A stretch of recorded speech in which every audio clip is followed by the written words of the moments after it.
Não são só aqueles que Deus vai salvar com o sangue dele que vão adorar ele. São todos os povos, todo joelho se dobrará, toda língua confessará. Crendo, obedecendo ou não, até Satanás vai se dobrar. Todos vão dobrar. Então, nós vamos fazer um teste aqui agora. Nós vamos refletir sobre isso. Será que a gente tem acreditado num evangelho, numa Bíblia, que fala de um evangelho teocêntrico, ou seja, Deus no centro, que a gente fala só sobre Deus, e ele é digno de glória, e é tudo sobre ele? Ou será que a gente tem acreditado muitas das vezes, ou em alguns aspectos, no evangelho antropocêntrico, que é o homem está no centro?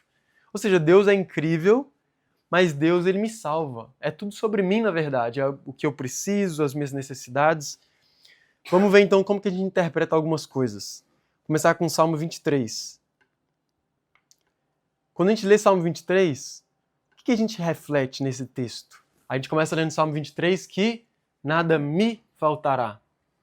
Ele me guia. Ele me dá tudo o que eu preciso. Essa é talvez a visão de muitas pessoas desse Salmo. Então quem que está no centro quando eu leio a Bíblia? Será que é Deus que está no centro? E é sobre ele, por ele, para ele? Ou será que é sobre mim? Porque ele existe e eu acredito nele porque ele me protege, ele me dá. Então, quando a gente olha para a Bíblia, a gente tem várias formas de enxergar a Bíblia. Muitas pessoas veem a Bíblia como uma bússola. E a bússola serve para quê? Para me direcionar. A Bíblia serve para isso. Ela é uma bússola para me direcionar, para ver onde que eu vou. Outras pessoas podem ver a Bíblia como um manual de regras. Ou seja, a Bíblia serve com um tanto de listas para me dizer o que eu tenho que fazer ou não. Aí ainda assim é sobre mim, né? O que eu tenho que fazer? Eu não estou falando que essas coisas são erradas, viu, gente? A Bíblia, ela também é isso.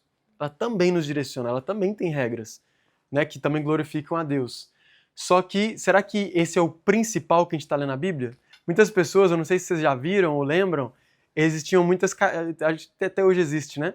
Caixinhas com versículos. E antigamente muitas dessas caixinhas nas casas eram de promessas. Será que eu tenho visto a Bíblia como uma caixinha de promessas? Eu abro ela, isso aqui Deus está falando comigo. Eu tiro aqui um versículozinho, isso aqui é uma promessa de Deus para mim. Ou seja, é só sobre mim, o que ele está prometendo para mim, indivíduo. E também algumas pessoas abrem ou buscam a Bíblia em momentos de dificuldade, de crise. Né? Que nós não devemos ser assim, mas a Bíblia ela também nos ajuda na dificuldade. Mas para algumas pessoas ela é só uma ajuda ali no momento de crise. Eu vou ler a Bíblia porque eu estou passando dificuldade. Então a gente vai buscar conselhos. Não estou falando que a Bíblia não é essas coisas, mas o que realmente a Bíblia é? Como nós vemos a Bíblia? E não só isso, como nós vemos a morte do nosso Salvador na cruz. Quando eu olho para a morte de Jesus, será que eu penso assim, ele morreu para me salvar? Ele morreu porque ele me ama. Ele morreu, né, ele entende que eu sou pó e ele morreu para me resgatar. Ou seja, você está olhando muito para você. Então, a concentração da sua perspectiva de Bíblia, de vida, ela está girando muito aqui, ó, em torno do seu próprio umbigo. E isso é um grande problema, porque a Bíblia não é sobre você e não é sobre mim. A gente vai ver sobre o que é. Essa divisão muito individual. A gente leu no Salmo 23, me. É sobre mim, é eu, é para mim. Eu escolhi a palavra crente selfie, porque o crente selfie é aquele que está olhando só para ele mesmo, tudo é para ele. A forma como ele enxerga a vida é sobre seus problemas, suas necessidades.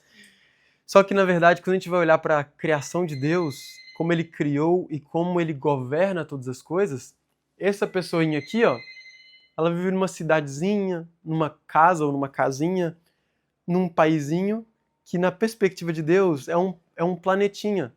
Porque Deus criou todas as coisas. E ele é grande, ele é grandioso. Isaías 40 diz, quem mediu as águas na concha da mão e com o palmo definiu o limite dos céus? Ele está falando de céus, ele está falando de universo. Ele definiu o limite. Com quem vocês me compararão? Quem se assemelha a mim?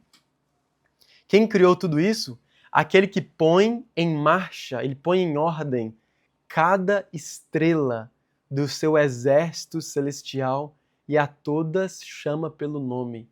Ele sabe o nome de cada estrela.